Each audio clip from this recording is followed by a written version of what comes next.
இன்றைக்கி நம்ம chicken gravy தான் செய்ய போகிறோம். இன்றைக்கி நான் 1 கிலோ சிக்கன் எடுத்து வச்சுருக்கேன். இஞ்சி பூண்டு பேஸ்ட் வந்து அரைச்சி வச்சுருக்கேன்.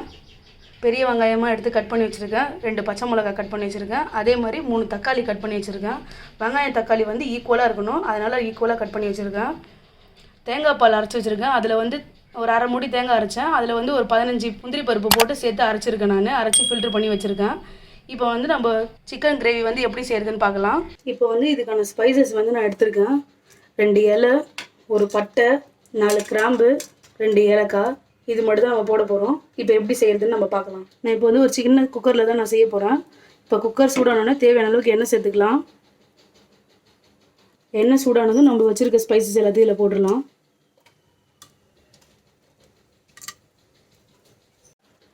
வெங்காயம் சேர்த்துக்கலாம்.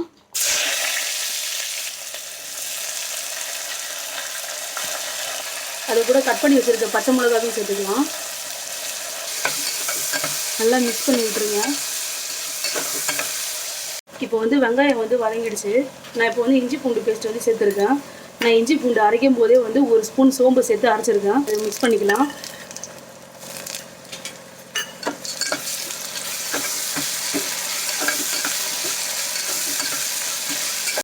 இப்போ இஞ்சி பூண்டு வந்து நல்லா வதங்கிடுச்சு. இப்போ வந்து நம்ம கட் பண்ணி வச்சுருக்க தக்காளி இதில் ஆட் பண்ணிக்கலாம்.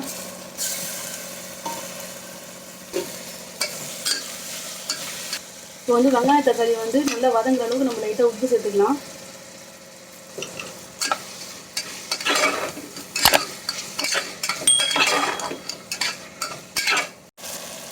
இப்போ வந்து வெங்காயம் தக்காளி இஞ்சி பூண்டு பேஸ்ட் எல்லாமே நல்லா வதங்கிடுச்சு. இந்த டைமில் வந்து நம்ம சிக்கனை வந்து இதில் சேர்த்துடலாம்.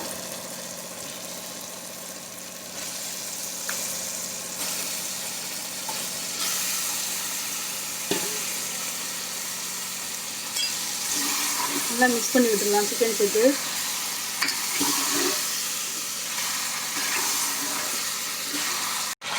½ ஸ்பூன் வந்து குழம்பு மிளகாத்தூள் வந்து சேர்த்துக்கலாம். நல்லா மிக்ஸ் பண்ணி விட்டுருங்க.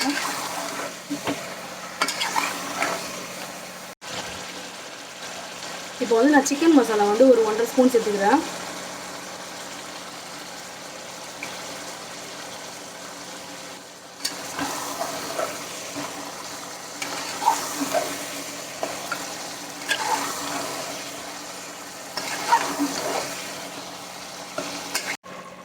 இப்போ மசாலாலாம் நல்லா மிக்ஸ் ஆகிடுச்சு.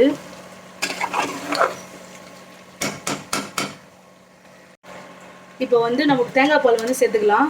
நான் தேங்காய் பால் வந்து அரை மூடி தேங்காய் தான், சின்ன தேங்காய் தான் நான் போட்டு சேர்த்தேன். இப்போ நான் குழம்புக்கு தேவையான மொத்தம் தண்ணியும் சேர்த்து நல்லா இதில் கலந்து நான் மிக்ஸ் பண்ணி வச்சுருக்கேன். தண்ணி வந்து எவ்வளோ தேவையோ அந்த அளவுக்கு ஊற்றிட்டேன். எனக்கு கிரேவிக்கு தேவையான அளவுக்கு தண்ணி ஊற்றிட்டேன் நான். இப்போ இதுக்கு வந்து தேவையான அளவுக்கு உப்பு சேர்த்துக்கலாம். நம்ம வெங்காயம் தக்காளி வதக்கும் போது உப்பு சேர்த்துருக்கோம், அதனால் இது பேலன்ஸ் உப்பு மட்டும் நம்ம கரெக்டாக சேர்த்துக்கலாம். சேர்த்து நல்லா மிக்ஸ் பண்ணி விட்டுருங்க. சிக்கன் நல்லா வேகணும், நல்லா கொதிக்கணும். கிரேவி வந்து நல்லா கொதிக்கணும். இப்போ வந்து கிரேவி வேணாலும் நல்லா கொதிச்சிச்சு. இப்போ வந்து நான் ஒரு ½ டீஸ்பூன் வந்து கரம் மசாலா லைட்டாக சேர்த்துக்கிறேன். சேர்த்துட்டு இதுக்கு தேவையான அளவு நம்ம கருவேப்பிலை கொத்தமல்லி சேர்த்துக்கலாம்.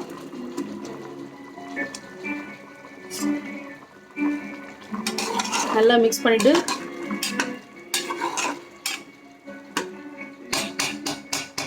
ஆஃப் பண்ணிடலாம்.